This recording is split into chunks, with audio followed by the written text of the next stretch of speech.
subiectul pentru care ne-am întâlnit astăzi. Eu am rugat-o pe Carmen să înregistreze acest meeting pentru că am mai avut cereri de la persoane care și-ar fi dorit să fie cu noi, dar timpul nu le-a permis și atunci înregistrăm această sesiune. Despre ce vorbim astăzi? Despre reconectează-te cu tine prin metoda MAMA și o să alegem prima parte în care ce vorbim. De ce repet modelul MAMA? Deja știți că aveți suportul cu ce obiective și cu ce subiecte o să abordăm astăzi. Hai să enumerăm un pic subiectele, ce înseamnă să fii indisponibilă emoțional, chiar dacă ești fizic prezentă, cum se transmite trauma emoțională de la mamă la fiică, loialitatea nevăzută față de propria mamă, introducere în analiza tranzacțională și copilul interior, ce este mirroring-ul și de ce lipsește. Haideți să trecem la prima parte. Indisponibilitatea emoțională invizibilă. Bineînțeles că toate mamele își iubesc copiii, dar ce nu știu ele, nu o să stau să vă citesc, că deja știți și voi să citiți, ce nu știu ele de foarte multe ori, nu știu cum să se conecteze într-un mod real cu copilul, la nivel de emoție, să poată să înțeleagă nevoile emoționale, nevoile relaționale. În cazul să mai amintesc un pic de aceste nevoi emoționale, de nevoile relaționale, nevoia de afecțiune, nevoia de atenție, nevoia de suport, nevoia de siguranță, nevoia de atenție, de nevoia de a fi văzut, nevoia de importanță, nevoia de validare. Sunt nevoi foarte importante pentru că aceste nevoi, odată fiind îndeplinite, copilul poate să se dezvolte într-un mod foarte armonios. Nevoia de atenție. De ce este indispensabilă pentru un copil această nevoie de atenție? Pentru că în momentul în care el primește atenție, se simte în siguranță, știe că mama pur și simplu poate să identifice nevoile în modul adecvat, ca el să poată să supraviețuiască. Deci totul pentru un bebeluș este ceea ce înseamnă supraviețuire, o luptă pentru supraviețuire.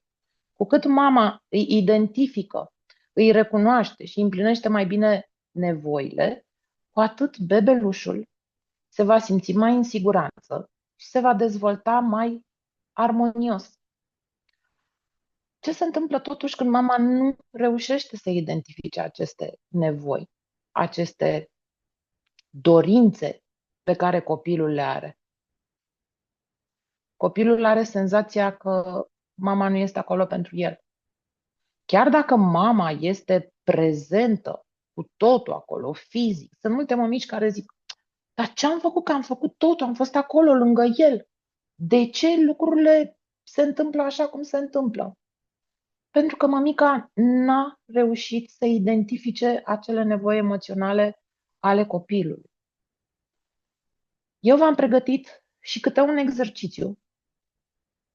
Bănuiesc că aveți la îndemână ceea ce v-am pregătit eu, acele exerciții frumoase, și poate că ar fi momentul ca acum să deschideți workbook-urile și să vă uitați în ce măsură puteți voi la exercițiul numărul 1. Să vedem ce spune acel exercițiu numărul 1.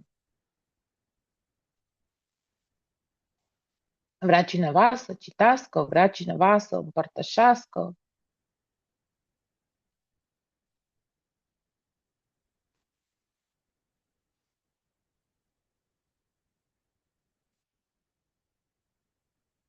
Dragile mele, eu nu vă aud. Nu vrea nimeni? Uh, Uite, ne aș ajută putea eu. Carmen. Aș putea eu dacă nu se Da, oferă nimeni. da, da, Sabina. 2 secunde. Bună tuturor, eu sunt Sabina. Așa. Ne pare bine că te cunoaștem. 2 secunde. Intru pe suport pe Pe Pot care din...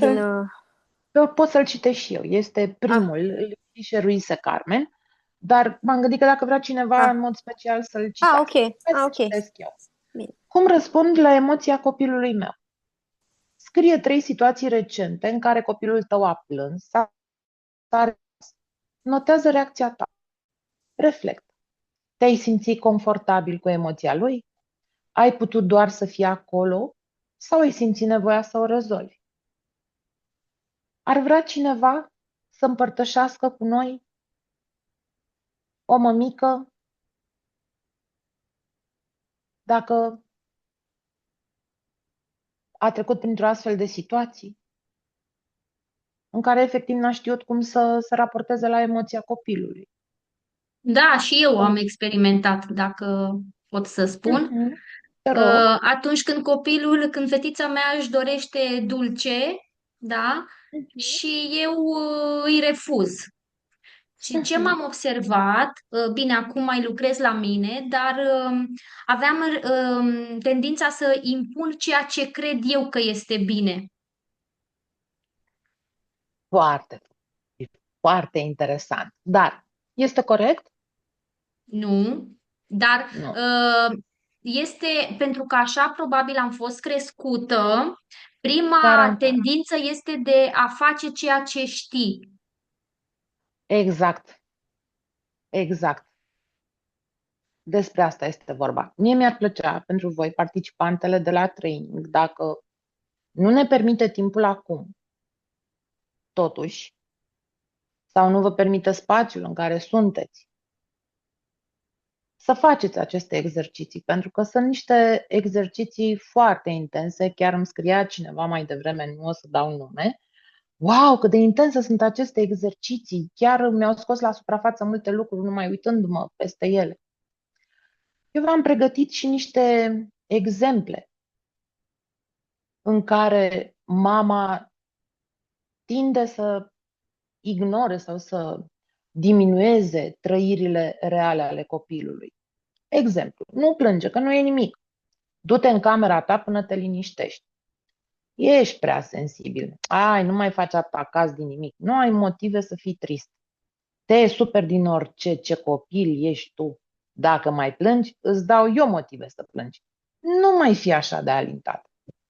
Cred că mulți dintre noi am auzit aceste cuvinte spuse chiar de propriile noastre mame, poate chiar de bunicile noastre. Aceste cuvinte nu fac nimic altceva decât să îi arate copilului că ceea ce simte el nu este ok, nu e bine, nu plânge, că nu e nimic. Asta este o copilul, a trăirilor copilului. Hai, du-te în camera ta până te liniștești. Respingerea. Ești prea sensibil. Ce înseamnă acest lucru? Iarăși este o diminuare a ceea ce trăiește copilul. Dacă nu este la nivelul la care își dorește mama sau la nivelul la care mama este confortabilă cu trăirea copilului, copilul devine brusc prea sensibil. Aici este o incapacitate a mamei de a face față acelei trăiri. Hai, nu mai faci atacați din nimic. Iarăși o diminuare. Nu s-a întâmplat nimic, deci ceea ce vezi tu este o exagerare, tu ca și copil, nu e adevărat, n-ai de ce să trăiești acest lucru. Copilul învață la un moment dat că nu este ok să simtă ceea ce simte. Sau poate că este exagerat ceea ce simte și învață în timp să nu mai simtă. Sau să nu mai simtă atât de mult. N-ai motive să fii trist. Sunt tot felul de modalități prin care mama îl împiedică pe copil să simtă cu adevărat ceea ce simte și să înțeleagă ceea ce simte. În loc să-l ajute să-și gestioneze emoțiile, nu face nimic altceva decât să-i desconsidere trăirile emoționale ale copilului. Copilul este mult prea mic. El nu are o instanță rațională dezvoltată ca să poată să-și dea seama, băi, este real ceea ce simt eu? E ok ceea ce simt eu? Atâta timp cât mama zice că nu mai face caz din nimic, nu ai mai motive să fii trist. Înseamnă totuși că poate nu este ceea ce trebuie să simți. Și ușor, ușor, învață să-și înghită emoțiile. Câți dintre voi v-ați regăsit în aceste cazuri? Eu m-am regăsit. Și eu A mai regăsit și altcineva? Și eu am regăsit și pe mine și pe fata mea am regăsit în tot ce ai pus tu acolo. Da, exact. Și acum o să ne ducem la partea a doua, care sună cam așa, transmiterea transgenerațională a traumei. Deja nu mai este un secret, de fapt nu prea mai este un secret de prin anii 90, 94, 95, nu mai țin minte exact, de când epigenetica a început să studieze și partea de traumă și s-a ajuns la o concluzie că tot ceea ce înseamnă traumă se transmite pe 7 generații. Și acum, poate unii dintre voi o să zică, ai, domnule, ce traumă, că toți copiii am trecut prin asta, este un lucru exagerat. Mulți se gândesc, când au cuvântul traumă, la un eveniment unic, la un eveniment cu impact. Nu știu, a fost cu tremur și mi-a căzut în cap o cărămidă, a venit inundația, am rămas fără casă. Nu doar astea sunt traume. Se mai pune problema și de ceea ce înseamnă traumă complexă. Ce este această traumă complexă? Această traumă complexă sunt mici evenimente repetitive care pe un copil îl marchează. Toate aceste lucruri se transmit pe 7 generații.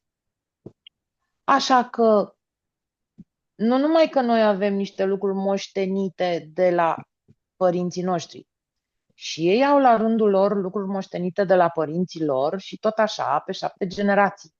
La un moment dat îmi spunea un client, mamă, zice, am făcut socoteala, tu știi câți oameni sunt pe a 7-a generație? 128 de oameni. Ce tu îți dai seama de la câți oameni avem noi traumele moștenite și cum...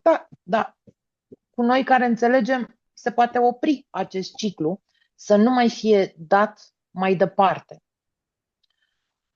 Scriam și în suportul de curs că trauma emoțională de multe ori se poate transmite și fără cuvinte.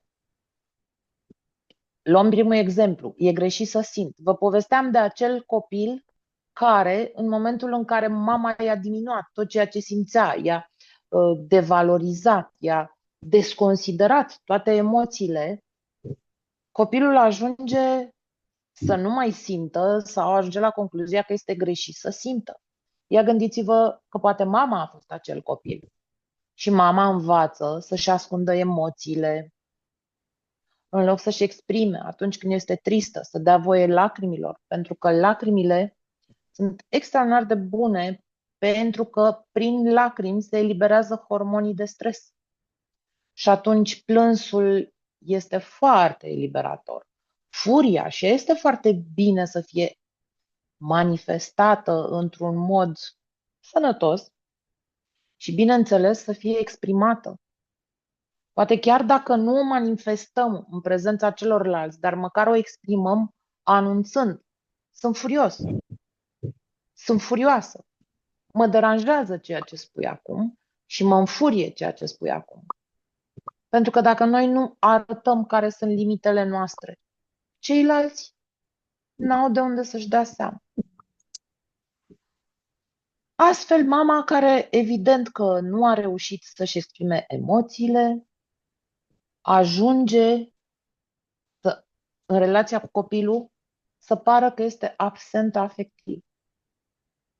Am văzut de multe ori mămici care ieșeau afară în parc cu copiii, cu căruțul, stăteau de vorbă între ele, ignorând cu totul copilul, bebelușul. Copilul are nevoie de un contact permanent cu mama. Este foarte important acest contact, pentru că în momentul în care mama nu-l vede, nu-l aude, în copil se nasc niște convingeri. Nu se nasc la un nivel rațional, pur rațional. Rațiunea, partea de creier rațional se dezvoltă puțin mai târziu. Sunt mai mult niște convingeri la nivel emoțional. Problema este că în spatele fiecărei convingeri se creează o cale neuronală. Și acele convingeri, dacă nu le conștientizăm printr-un proces de transformare personală, dezvoltare personală, printr-un proces de psihoterapie, printr-un proces de coaching, acele convingeri ne vor urmări toată viața. O bună modalitate de a vedea cum funcționează traumele acestea transgeneraționale, cum se transmit, sunt constelațiile familiale.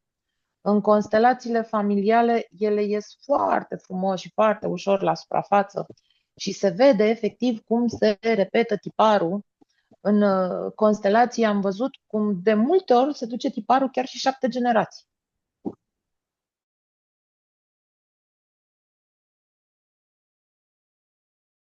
Se întâmplă pe 10, asta nu știu să vă spun, dar pot să vă spun că le-am văzut confirmate și în constelații, cum multe se duc până pe 7 generații. Bun. Mămica, în momentul în care nu este total conectată cu copilul, evident că începe copilul să tragă niște concluzii. Cum am spus, nu am voie să deranjez, e greșit să simt și eu. Și atunci începe să se închidă în el. Și ajunge un adult care nu știe cum să se conecteze într-un mod autentic cu ceilalți adulți. Ajunge acel tip de adult indisponibil emoțional, care pur și simplu are teamă poate de a se conecta cu alți adulți. Teamă că este frică să nu primească același tratament pe care l-a primit ca și copil. Mi s-a părut foarte impactant când în terapie am găsit de foarte multe ori partea aceasta cu iubirea vine cu sacrificiu. O grămadă de oameni, femei, bărbați, care pur și simplu au senzația că este foarte important să se sacrifice pe ei ca să poată să fie iubiți. Clar, când întâlnesc astfel de persoană, îmi dau seama că în spate a existat cel puțin un părinte indisponibil emoțional. De obicei, cam mama este cea care impactează atât de mult, dar bine, și tatăl are rolul lui, dar mama. Am văzut la un moment dat un experiment făcut cu o fetiță de 1 an de zile, în vârstă de 1 an, în care ea era într-o conexiune totală cu mama. Mama se uita la ea, o să ajungem mai departe la capitolul mirroring și o să vă povestesc. Mama se uita la ea, o oglindea, apropo de mirroring, îi oglindea emoțiile, îi răspundea în același fel. Fetița se simțea foarte bine. În cadrul experimentului s-a cerut mămicii, la un moment dat, să nu mai oglindească fetița. Pur și simplu să rămână într-o stare de poker face, să nu mai emită semnale către fetiță, pur și simplu să o privească impasibilă. Știți cât a durat ca acea fetiță să se destabilizeze emoțional? 1 minut. După ce a încercat să facă tot ce a știut, cea mică, să o facă atentă pe mama, prin mici jumbuș lucruri, prin țipete, a văzut că mama nu răspunde și a crescut anxietatea atât de mult în acea fetiță, a început să plângă, foarte greu i-a fost mămicii să o ajute pe fetiță să se conțină emoțional. Mă rog, să o conțină mama emoțional pe fetiță, ca fetița să poată să-și revină. Haideți să ne uităm acum și la exercițiul de la punctul 2 al trainingului nostru. Să vedem dacă are cineva dorința să se uite pe exercițiu sau să ne împărtășească în grup. Exercițiul sună așa, îl aveți și voi pe ecran. Care este vocea mamei mele din capul meu? Vi s-a întâmplat Taci din vreodată? gură, taci din Aha. gură, vezi, îți dă treaba ta, Mhm. nu ești bună de nimic. Mhm. Ce mai auzeam? Când vorbesc cu oamenii mari, Tu să tu să taci. taci, da, și chakra Exact. gâtului a fost blocată, Cred că Evident. da. asta este generală, cred că toată lumea am auzit-o. Da, dar cu niște efecte asupra noastră. Toate Și aceste... dacă îmi dai voie, Bianca, referitor la ce ai spus tu cu generațiile, la fel în constelație, chiar am realizat pe partea asta de loialitate cu mama, a ieșit sentimentul de umilire, adică ca și cum vă împărtășesc că poate ați trecut prin asta. Eu am avut o copilărie destul de încercată cu un tată alcoolic și mergeam când eram copil, mă trimitea să-i adun chiștoace de pe jos ca să aibă ce să fumeze.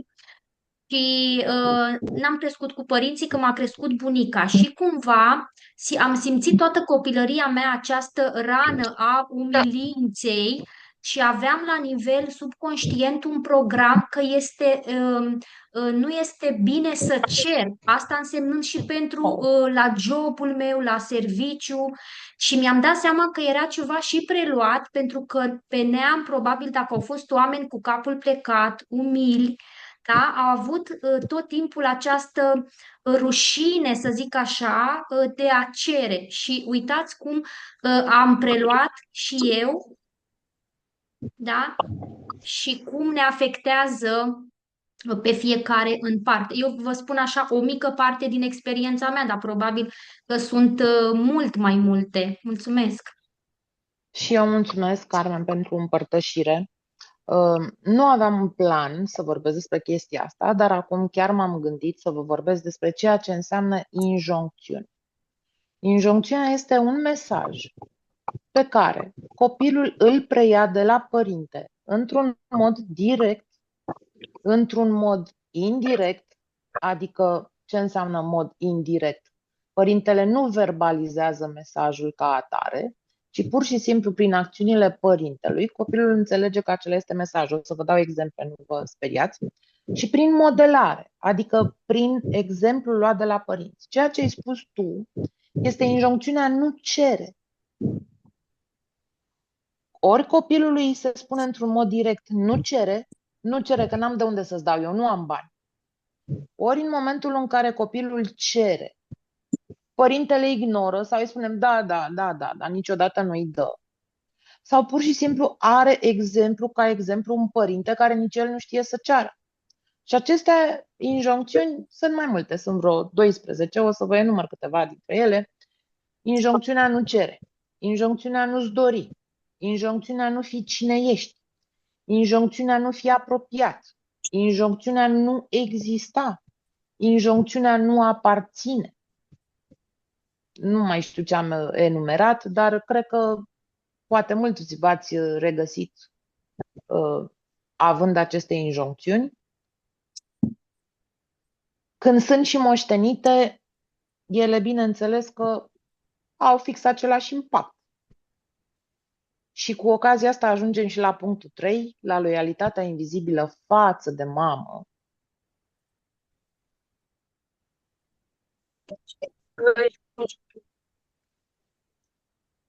Pati, vrei să ne zici ceva?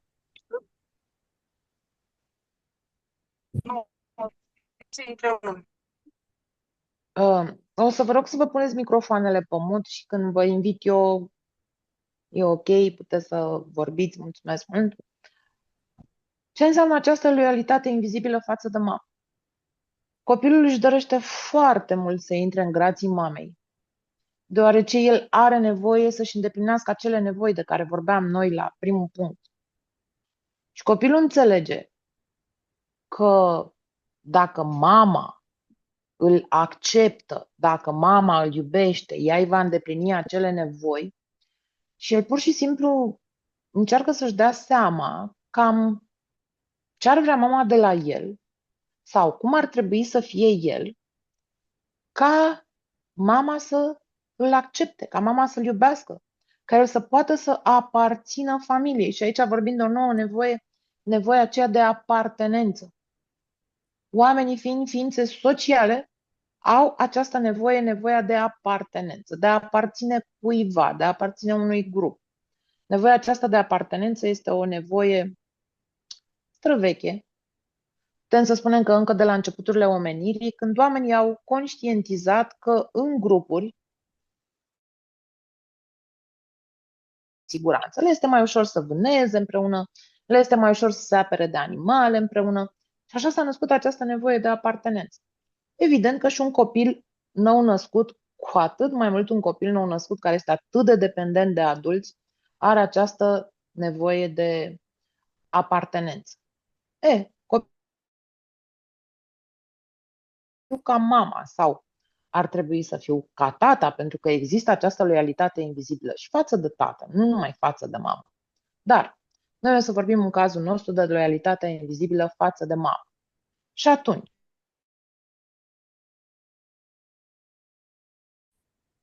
voi tinde și eu, din cauza acestei loialități inconștiente, să am o viață nefericită ca mama mea. Nu știu, dacă mama a fost tot timpul genul de femeie care se victimizează foarte mult, voi tinde și eu să fiu așa. De ce? Pentru că eu am foarte mare nevoie să-i aparțin mamei, iar apartenența se face pe similitudini. Și atunci, ca eu să fiu sigur că pot sigură că pot să-i aparțin mamei, vreau să semăn cât mai mult cu mama.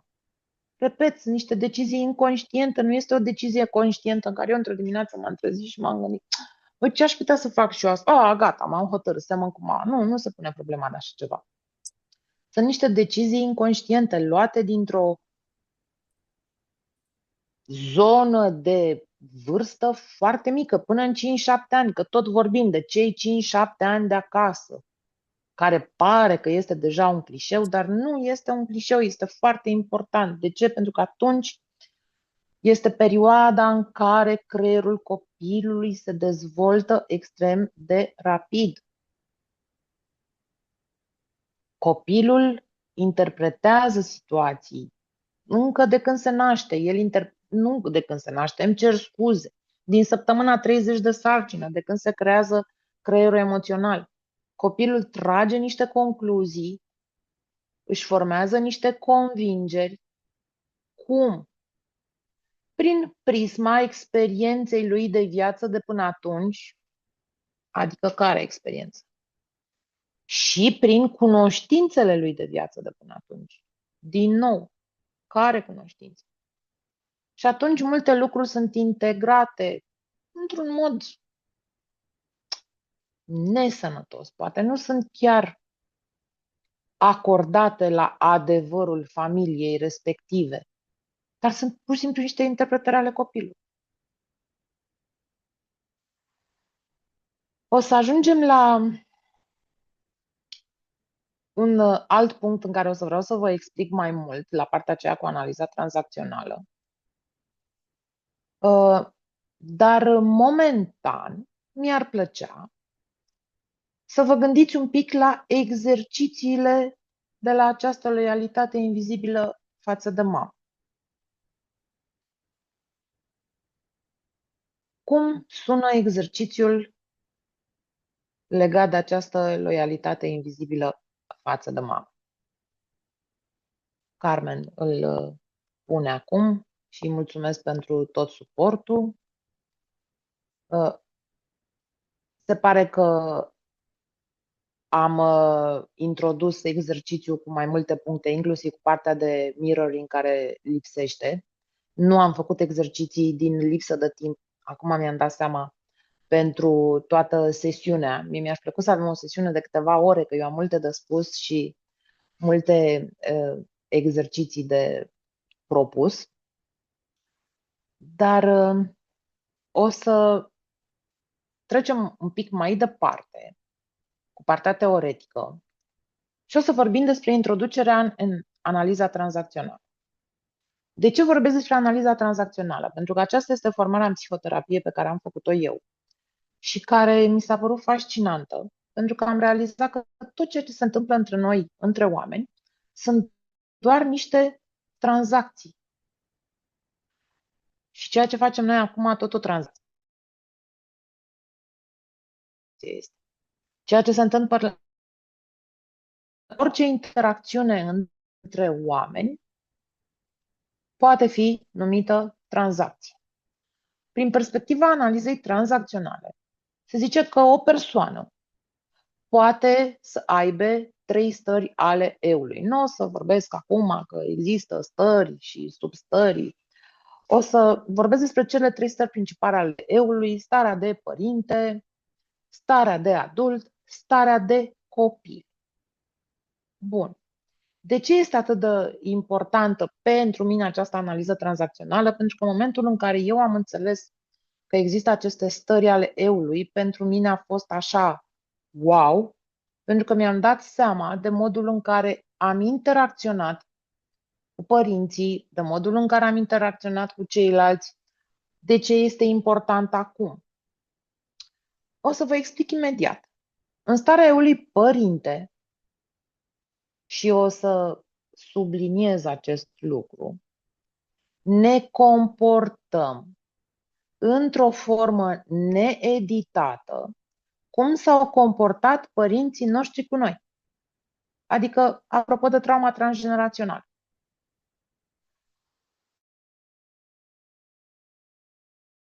Rațională din noi este conectată la partea de creier rațional și este starea în care ar fi indicat ca noi să luăm decizii, ca noi să purtăm negocierile între noi. Este foarte important această stare, inclusiv pentru procesul de terapie, de transformare, pentru că e important ca eu să înțeleg prin partea mea rațională ceea ce mi s-a întâmplat în copilărie și să pot să dau o altă perspectivă asupra lucrurilor. Și starea eului copil. În starea aceasta a eului copil sunt integrate cam toate concluziile, toate trăirile, toate emoțiile pe care eu le-am trăit, le-am simțit în primii 7 ani. Bine, nu putem să vorbim strict, gata, 7 ani s-a terminat. În general, marele număr de convingeri sunt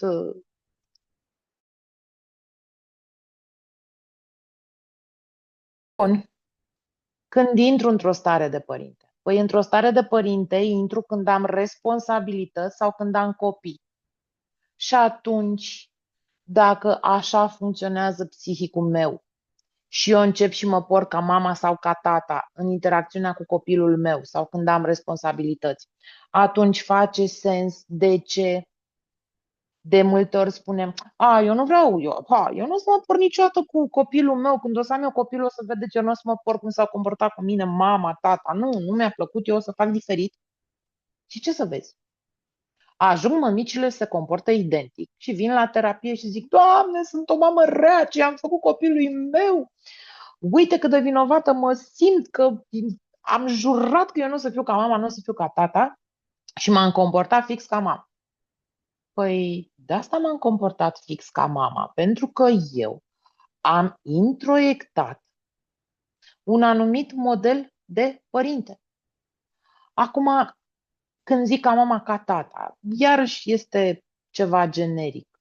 De fapt, mă refer la figuri parentale. Poate am crescut cu o bunică pe care în imaginea mea eu am asociat-o cu o mamă. Poate am crescut cu un bunic, poate am crescut cu o mătușă pe care am asociat-o cu o imagine parentală. Deci când mă refer la starea eului părinte, acolo sunt figurile de autoritate cu care eu am crescut.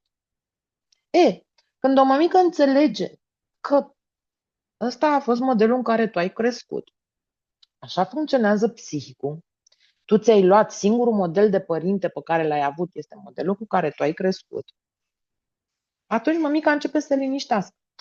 Deci nu sunt vinovată, nu am eu o problemă, nu sunt rea, nu ești. Ai posibilitatea să înveți. Cum îmi place mie să spun, ce înseamnă terapia? Păi, practic, eu în terapie, prin starea eului adult, înțeleg ce înseamnă un părinte echilibrat, un părinte ideal, încep să fac un proces de reparentare cu introiectul meu parental și după ce am făcut procesul ăsta de reparentare cu introiectul parental, pot abia atunci să am grijă și de copiii mei. Că vorbim de copil interior, că vorbim de copil biologic, este cam același lucru, pentru că modul în care eu mă comport cu copilul meu biologic îmi arată și modul cum mă comport eu cu copilul meu interior. Adică dacă eu sunt indisponibilă emoțional pentru copiii mei, o să fiu indisponibilă emoțional și pentru copilul meu interior. Și atunci, cum se poate vindeca copilul meu interior? Cum pot să ajung eu o mămică echilibrată? Cum pot să ajung eu o persoană echilibrată dacă nu am copii? Doar în acest mod. Înțelegând ce înseamnă un părinte echilibrat, un părinte ideal și transformând introiectul parental, care evident se face conștient. Ok, m-am comportat așa cu copilul meu. Decid de astăzi să nu mai fac. Acesta este scopul acestor exerciții. De asta vi le-am și dat ca workbook, ca să le aveți fiecare acasă, să puteți să vă uitați pe ele, să faceți aceste exerciții și să identificați comportamentele care sunt preluate de la părinți și care de la mama și care nu sunt cele mai wow sau cele mai echilibrate și să încetați să mai aveți acele comportamente față de copiii voștri biologici sau față de copiii voștri interiori. O să trecem mai departe și o să vorbim despre partea aceea cu mirroring-ul. Partea aceasta cu mirroring-ul a fost identificată de Freud. Probabil că mulți dintre voi ați auzit de el, este părintele psihanalizei, în care el vorbește de faptul că un copil se oglindește în ochii mamei pentru a-și da seama ce fel de persoană este sau devine el, ce fel de copil este el. Ce înseamnă că se oglindește în ochii mamei? Nu înseamnă că mama are ochii foarte mari și el se uită și wow, ce fel sunt eu, ia uite ce buziță frumoasă. Nu. Înseamnă că el pur și simplu se uită să vadă ce reacție are mama vis-a-vis de el, cum îl privește mama, ca să-și dea seama dacă el este un copil care merită să fie văzut, merită să fie iubit, acceptat, este un copil valoros, este important pentru mamă. Un copil are nevoie de acest lucru. Imaginați-vă o mămică, vorbim tot de mămicile indisponibile emoțional, care își alăptează copilul, dar ea vorbește la telefon, sau scrollează, se uită pe TikTok, sau citește o carte. Copilul nu simte nicio conexiune emoțională cu mama acolo. Copilul are nevoie ca în momentul în care mama este lângă el, să fie văzut, să fie auzit, să fie inițiat acel contact între el și mămică. Se uită în ochii mamei, dacă mămica se uită și îl oglindește, tot la fel, zâmbind, calmă, copilul se simte bine, se simte validat, se simte valoros, important, iubit. Dar dacă copilul se uită la mămică zâmbind, iar mămica este tristă, supărată, aoleu, n-am dormit azi noapte, m-am certat cu taică-su, nu ne ajung banii. Copilul nu cunoaște aceste lucruri. El are senzația că mama este așa, tristă, supărată, stresată, din cauza lui. Și începe să se anuleze el ca și copil și să își dorească foarte mult să fie altfel, ca mămica să poată să îl accepte. Chiar dacă nu are o legătură reală cu el. Și atunci, de asta este foarte important ca în momentul în care există interacțiunea cu copilul, să știm, să știți cum să ne raportăm la copil. Cum să ne raportăm la copil? Meseria de mamă este o meserie foarte dificilă. Și este o meserie cu foarte multe responsabilități, cu responsabilitatea de a crește niște adulți echilibrați, sănătoși. Da, cum, Doamne, iartă-mă să faci chestia asta în momentul în care nici eu n-am trăit într-un mediu sănătos, nici eu n-am avut niște părinți total echilibrați? Păi, ce pot să fac? Pot să mă duc și să fac tot ceea ce ține de mine ca să pot să înțeleg ce înseamnă o parentare sănătoasă, ce înseamnă o parentare eficientă. Și am o datorie, în primul rând, față de mine, să mă vindec pe mine. Adică cu mine să se închidă toată bucla aceea transgenerațională de care noi am tot vorbit, cu trauma transgenerațională, cu vai cum se duc toate traumele, cum se moștenesc transgenerațional. Și am această datorie față de mine și față de copilul meu. Față de copilul meu biologic, față de copilul meu interior. Pentru că nu numai că am șansa să cresc copii echilibrați, ci și copiii mei echilibrați la rândul lor vor face copii echilibrați. Altfel, lucrurile se vor perpetua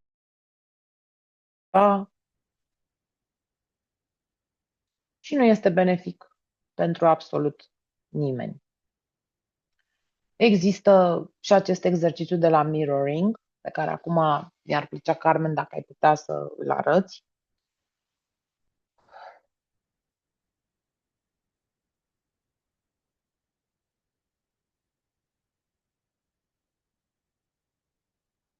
Bun. Mi-ar plăcea să aveți așa ca exercițiu de reflecție pentru voi, de copilul meu în ochii mei. Chiar mi se pare foarte interesantă chestia asta cu să spui telefonul, să te înregistrezi, să te vezi și tu cum te uiți la copilul tău, cum te raportezi la el. Poți chiar să te joci, să faci niște exerciții de imaginație. Îmi imaginez acum că vine la mine cu copilul meu foarte supărat că mama m-a bătut gigel și ce reacție ai tu? Oglindește-te tu în telefon. Înregistrează-te și vezi cum reacționezi.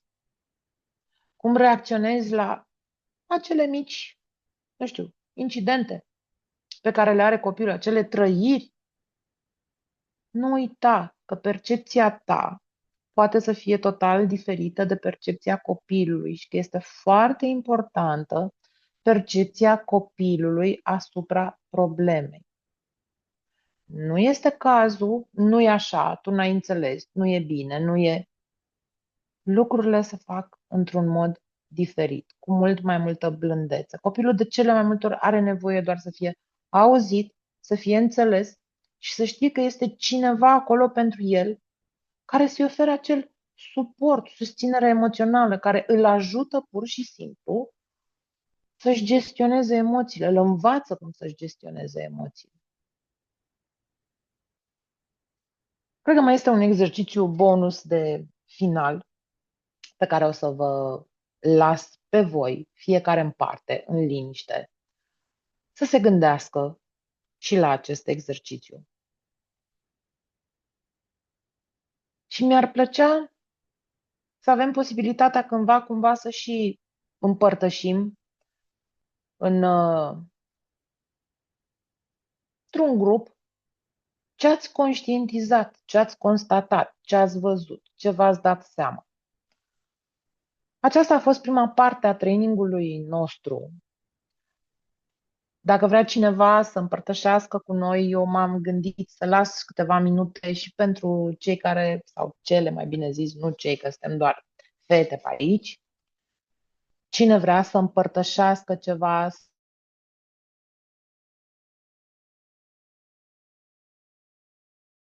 modul în care se comportă cu copilul sau cu copilul interior doar, să ne împărtășească ceva.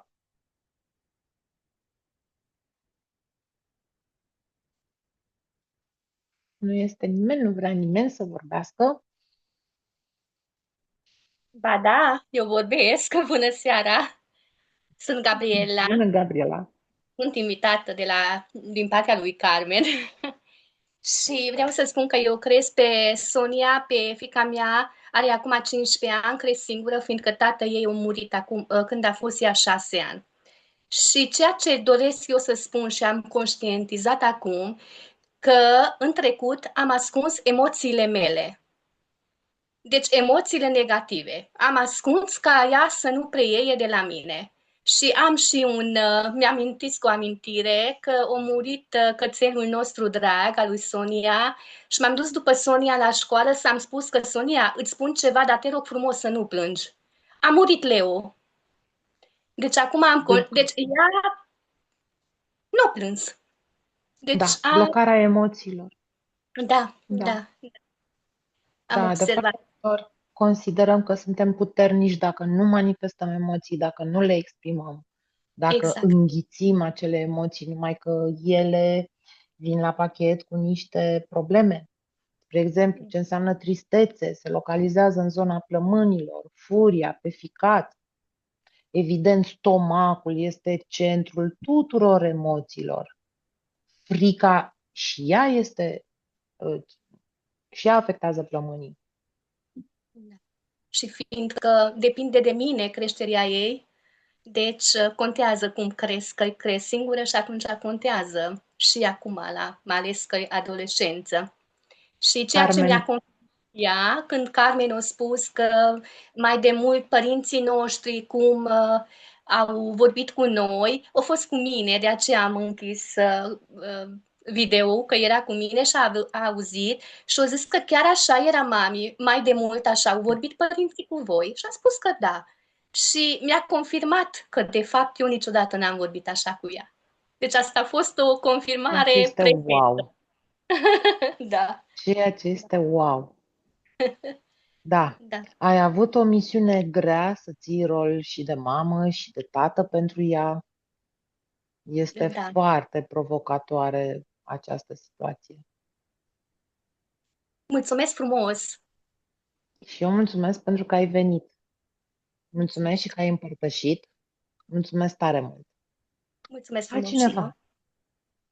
Mai vrea cineva să mai spună ceva? Simona? Bine. Bună tuturor, doamnelor și domnișoarelor. Eu am doi băieți mari, cu diferență de ani între ei și vreau să vă spun că acum e un pic târziu că nu mai am ce să cresc la ei, poate doar nepoții. Ideea este că pe primul, pe care l-am avut la 22 de ani jumate, cam așa, nu existau atâtea cărți la vremea respectivă de parenting și în general îți crești copiii cam cum ai fost tu crescut și într-adevăr dragul de el a avut de tras. Adică trebuia să fie totul perfect, la linie, când spuneam eu, cum spuneam eu, până în momentul în care mai îmi sclăpa câte o palmă că așa a fost. Bătaie ruptă din rai? Da, nu, dar la un moment dat îmi pierdeam răbdarea, știi? Nu mai aveam răbdare. Și probabil că veneam și cu bagajul de la servici și nu reușeam să-l las la ușă și să intru, să fiu proaspătă pentru el. Și a fost și o situație cu casa, am stat cu părinții ai mei, ai soțului, deci nu era ok. Complicat. Așa. Ideea este că în clipa în care am dus mâna brusc să-mi ridic ochelarii și l-am văzut pe fiul că se ferește, exact, am zis, e cazul să citesc niște cărți. Și am început să citesc niște cărți. Multe. Ce mi-au căzut în mână. François Dolto și mai mulți, în sfârșit. Eu zic că m-am mai dezvoltat un pic și am mai înțeles niște chestii, astfel încât la al doilea cumva am avut mai multă răbdare cu el. Dar nu sunt doi copii la fel. Corect. Deci nu există, că i-a lăsat Dumnezeu. Deci dacă pe primul l-am avut eu al meu, pe al doilea mi l-a dat Doamne, numai un pic. Și Deci al doilea a fost mult mai challenging decât primul din alte puncte de vedere. Ce vreau eu acum să vă spun este să fiți acolo pentru ei și să vă înțelegeți cu ei, cu copiii. E greu să le fii prieten, mai ales băieților. Dar concluzia mea a fost că, Doamne, mi-a dat ce a știut el mai bine. Adică nu cred că aș fi putut să cresc o fată. Clar. Ideea este că, într-adevăr, mi-am crescut cel puțin pe primul, așa cum am fost crescută de mama și de tata. Mai mult de tata decât de mamă. Pe al doilea, am încercat să aplic, cum să zic, mai multă înțelegere, mai multă ascultare, să am răbdare, să înțeleg de fapt ce vor, mai multă negociere. Ce îmi reproșează fiul cel mare este că tot timpul la mine era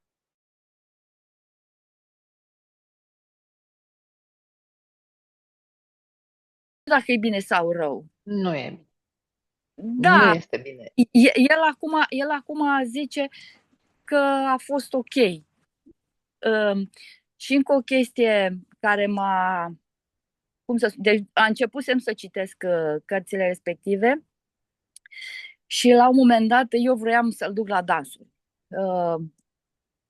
Avea vreo 9 ani, 10 ani așa, l-am dus la dansuri, să mișca bine, ritm, antren, nu știu ce, erau vreo 3 băieți într-o grămadă de fete, profesoara era super încântată și la un moment dat îmi zice, auzi, 9 ani, dar de ce vrei tu să fac eu ce n-ai putut tu să faci când erai copil?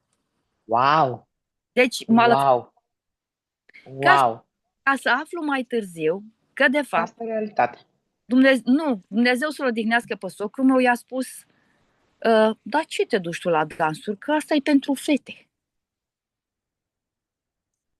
Ai înțeles? Deci a fost o chestie în căpșorul lui de copil că vrea tot timpul să fie considerat bărbat. Avea 3 ani jumate, 4, când a făcut o pneumonie urâtă, astfel încât era încă la creșă, trebuia să facă gentamicină. Injecții cu gentamicină, una la 6 ore. Și m-am dus odată să-l iau de la creșă și îmi spune infirmiera, că erau infirmiere, zice, doamnă, dumneavoastră îi puneți xilină în injecție? Zic, nu-i pun, doamnă, nicio. De ce? Ce nu plânge?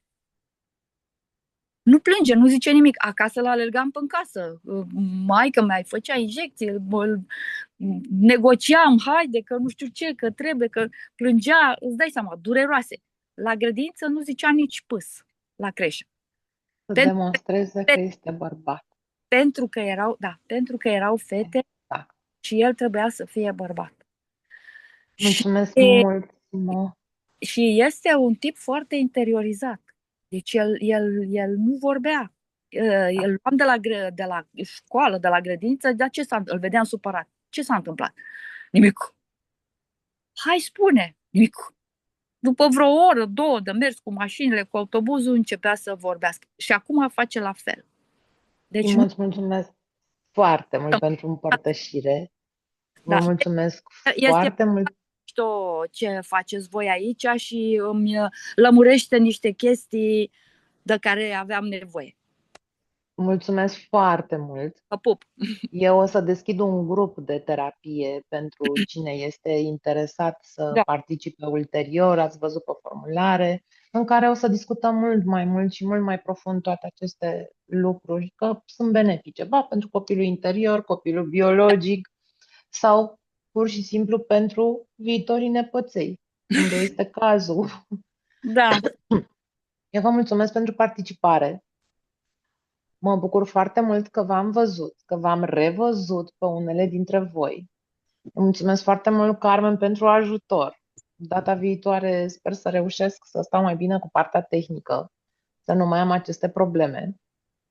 Vă pup și aștept să ne vedem cu interes săptămâna viitoare.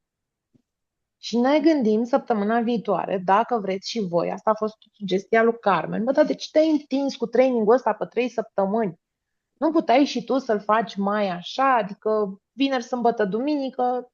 Bă, știi că nu m-am gândit la varianta asta, dar poate reușim să facem weekendul viitor ca să scăpați și voi de o grijă, să nu ne întindem pe 3 săptămâni. Vorbim, votăm, stabilim cum vă convine și vouă. Cred că dacă îl faci așa mai lung, avem timp să procesăm informațiile.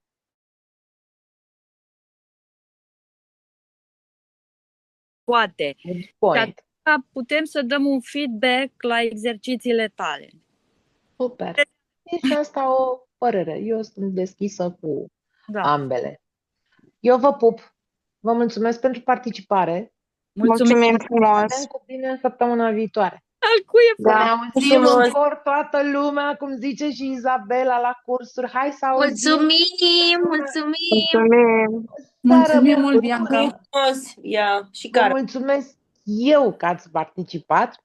Vă pup și aștept să ne vedem săptămâna viitoare. Vă pup!